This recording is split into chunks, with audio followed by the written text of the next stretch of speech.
أعوذ بالله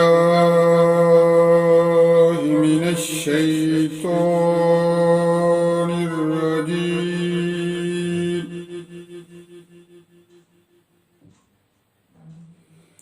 بسم الله الرحمن الرحيم.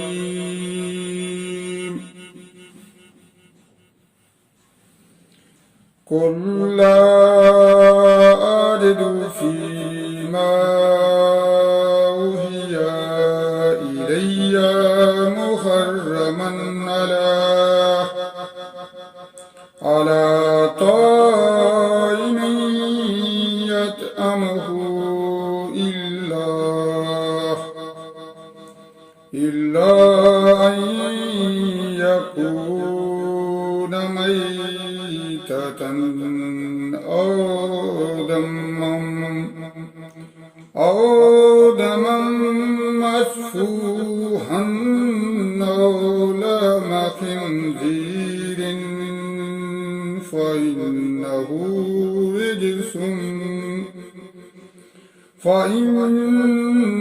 رجس أو فسق أهل لغير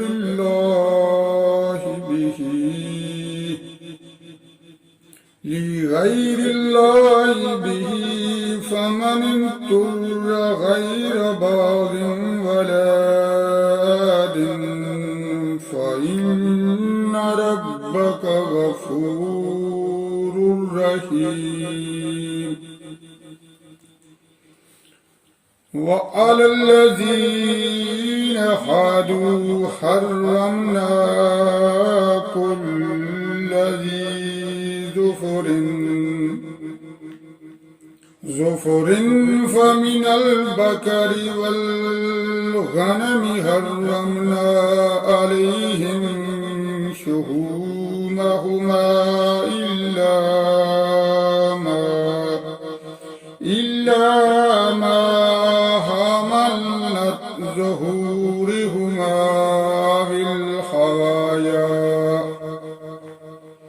إلا ما حملت ظهورهما بالحوايا وما اختلط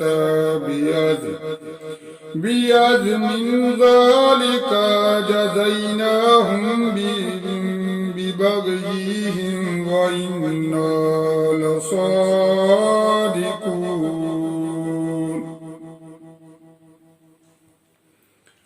فإن كذبوك فقل ربكم ذو رحمة واسعة ولا يرد بأسه عن القوم المجرمين.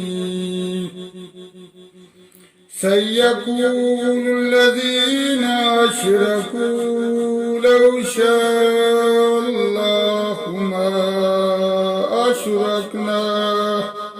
ما أشركنا ولا آباؤنا ولا حرمنا من شيء كذلك كذب الذين من قبلهم حتى ذاقوا بأسنا. قل هل عندكم من علم فتخرجوه لنا إن تتبعون إلى الظن وإن أنتم إلا تخرصون. قل فلله الحجة البالغة فلو شاء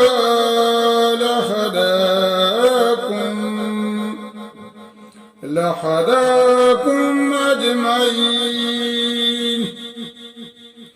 قل هلم شهداءكم الذين يشهدون أن الله حرم هذا أن الله حرم هذا فإن شاهدوا فلا تشهد معهم ولا تتبع أهواء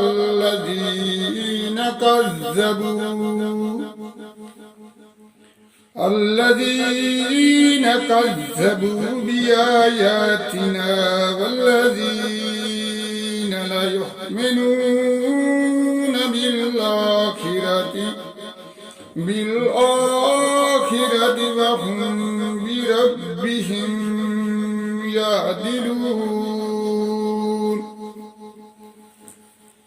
اللهم صل على سيدنا محمد وعلى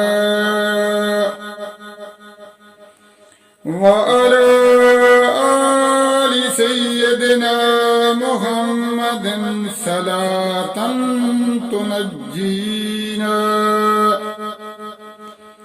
صلاة تنجينا بها من جميع الأهوال والآفات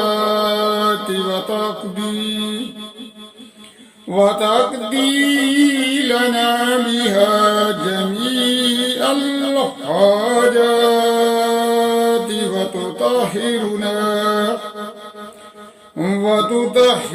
بها من جميع السيئات وترفعنا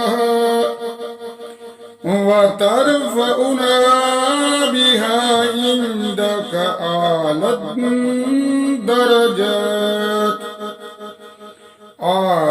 الدرجات وتبلغنا بها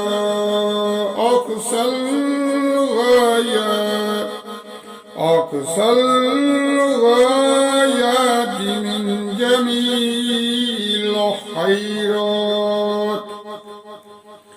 من جميع الخيرات في الحياة وبعد الممات إنك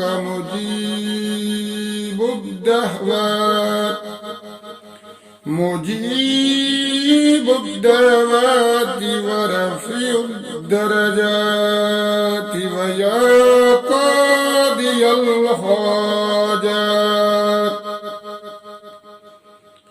ويا قاضي الحاجات ويا كافي المهمات ويا دافي البليات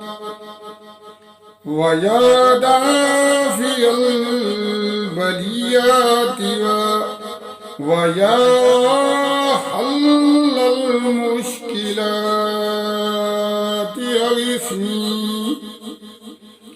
أغثني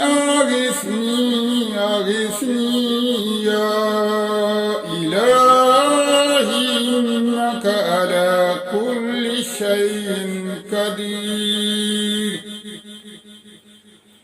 اللهم صل على سيدنا محمد النبي الأمي وآله وبارك وسلم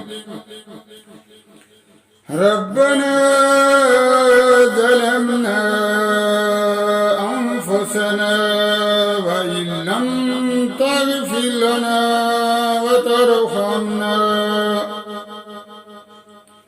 وترحمنا لنكونن من الخاسرين